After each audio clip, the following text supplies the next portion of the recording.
mengatakan selamat datang. Ya, walaupun kemarin lawan gitu kan, tetapi sekali lagi politik itu tidak ada lawan abadi. Ya, kepentingan.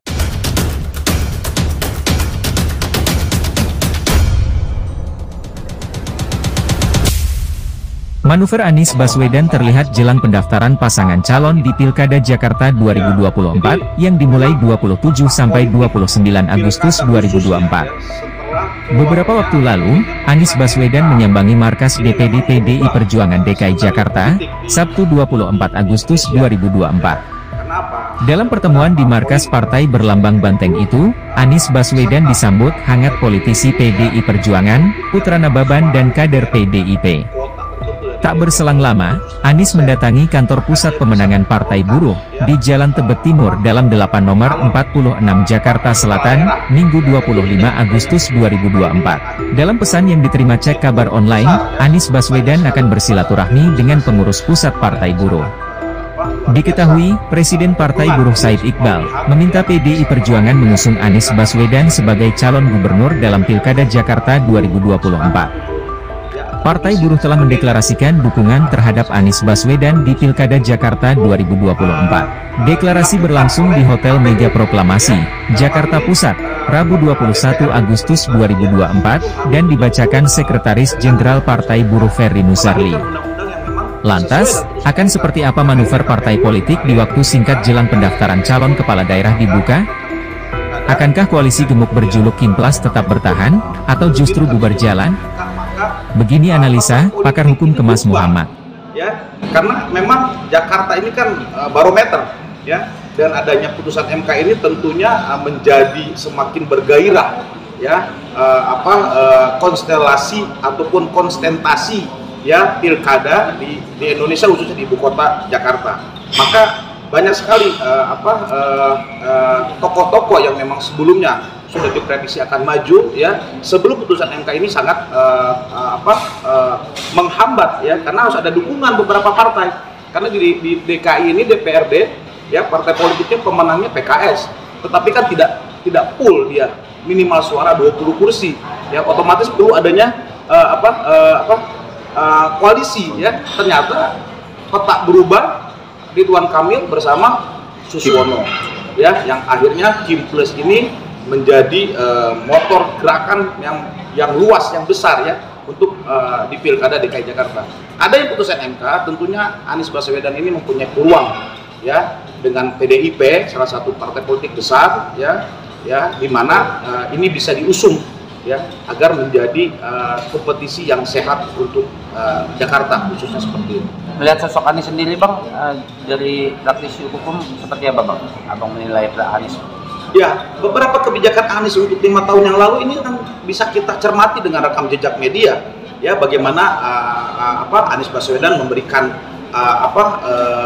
kontribusi, ya, ataupun memberikan ruang yang cukup besar mengenai soal menerapkan kebijakan-kebijakan yang pro rakyat, ya. Kemudian ada beberapa biro hukum di Pemprov DKI itu atas perintah Gubernur saat itu Anies Baswedan untuk tidak melakukan banding, ya, kepada class action masyarakat yang menggugat penggusuran, ya. Ini kan bentuk, ya, kebijakan hukum, ya, dari kepala daerah mengenai masyarakatnya, ya, terkait soal penggusuran. Bila mana dilakukan oleh kepala daerah untuk tidak mendukung, tidak melanjutkan banding, ini kan tandanya apa? Pemerintah daerah segera melaksanakan keputusan pengadilan negeri untuk masyarakatnya sendiri, ya. Ini kan bukan untuk orang lain.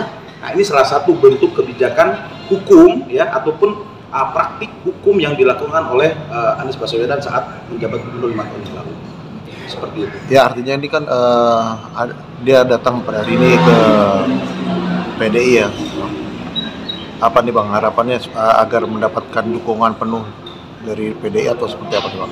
Oke, jadi memang karena peta politik tadi yang berubah, tentunya kan Anies Baswedan masih punya kans, ya, untuk maju, ya, tetapi kan memang dukungan suara sesuai dengan putusan MK tadi harus terpenuhi, ya. Apakah nanti PDIP akan bergabung dengan partai peserta pemilu lainnya yang tidak parlementer di pusat, gitu kan, seperti Partai Buruh kalau nggak salah kan, gitu, ya.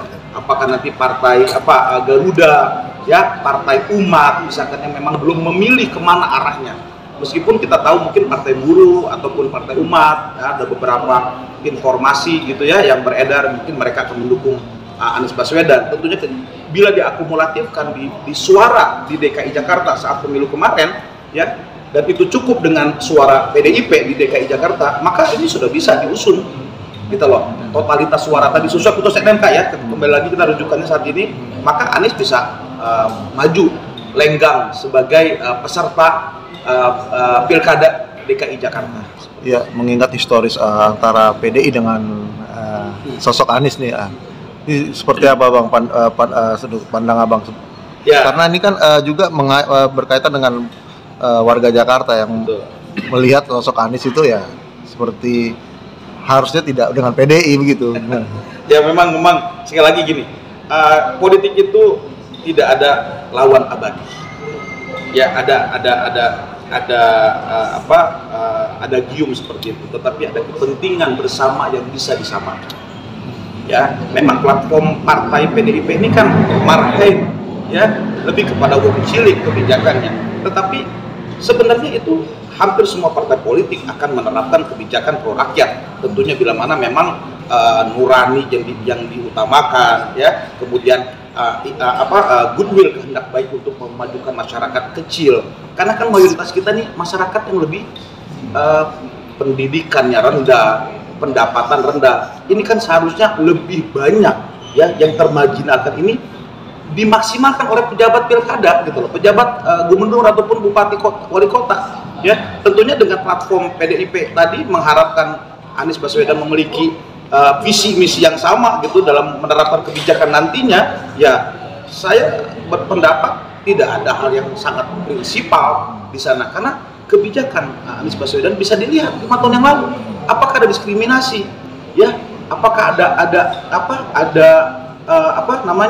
konflik, ya, horizontal, konflik sosial misalkan yang terjadi di DKI Jakarta? Stabilitas politiknya baik kok, stabilitas masyarakatnya baik, ya, selama 5 tahun ke depan. Bahkan Ketua DPRD Pak Prasetyo, ya, Pak Prasetyo itu mengatakan selamat datang, ya, walaupun kemarin lawan gitu kan, tetapi sekali lagi politik itu tidak ada lawan abadi, ya, kepentingan yang penting, ya, kepentingan bersama untuk masyarakat Jakarta, ya, yang kemudian tidak boleh dalam politik ini baper, ya, bawa perasaan sedikit tersinggung dan sebagainya. Saya pikir tidak layak untuk sebagai pemimpin, ya, apa yang harusnya dilakukan oleh para calon pilkada ini, peserta pilkada di DKI Jakarta. Tapi Abang melihat dengan putusan MK itu, menurut Abang ini PDIP ini diuntungkan nggak Bang dengan putusan MK? Bukan PDIP yang diuntungkan, tapi rakyat Indonesia. Rakyat, ya. Kami sangat bersyukur, ya, MK memiliki hati nurani kembali, ya, yang sebelumnya, ya, kita menganalisis awal ada kepentingan di balik kamar gelap tadi, ya, atas putusan MK yang lalu.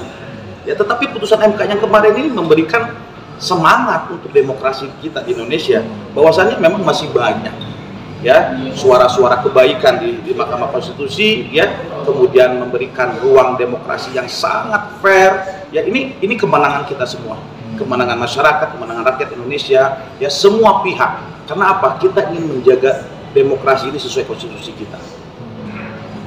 Terakhir Bang, mungkin ya, ada Ahok.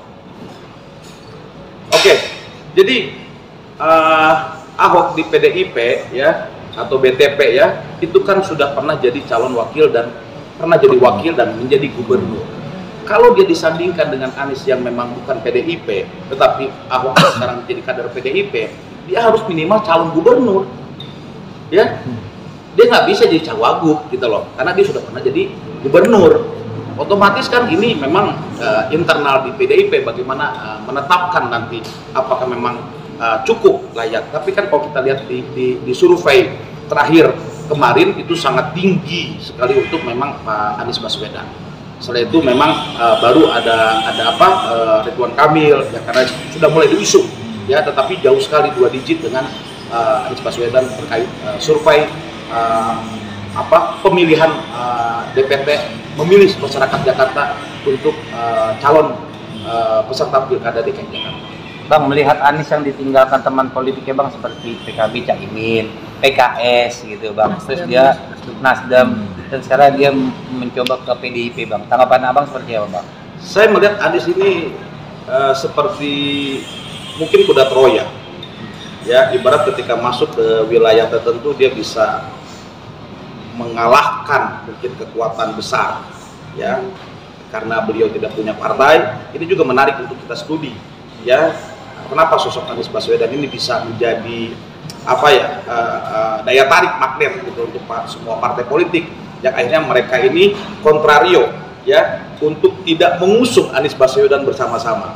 Ini kan ada deal-deal politik tadi, ya. Sekali lagi ini tidak ada lawan abadi, ya. Semua politik ada kepentingan abadi, bagaimana bisa memastikan masing-masing terjaga kepentingan politiknya, ya. Saya pikir sekali lagi tadi di awal, bila mana tokoh seperti Anies Baswedan ini terlalu baper, ya tidak pantas untuk lanjut, kan gitu. Tapi selama ini Anies Baswedan cukup bisa menjaga ritme permainan politik di Indonesia, karena bisa saja ini adalah cara-cara elit-elit politik kita di atas, ya, bagaimana bisa memainkan peranan masing-masing. Karena kan ini sebentar lagi pelantikan Oktober, presiden terpilih dan wakil presiden, dan tentunya kan 5 tahun ke depan kita tunggu, ya. Hanya satu tokoh yang selama ini kontra dengan kebijakan istana, itu adalah Anies Baswedan.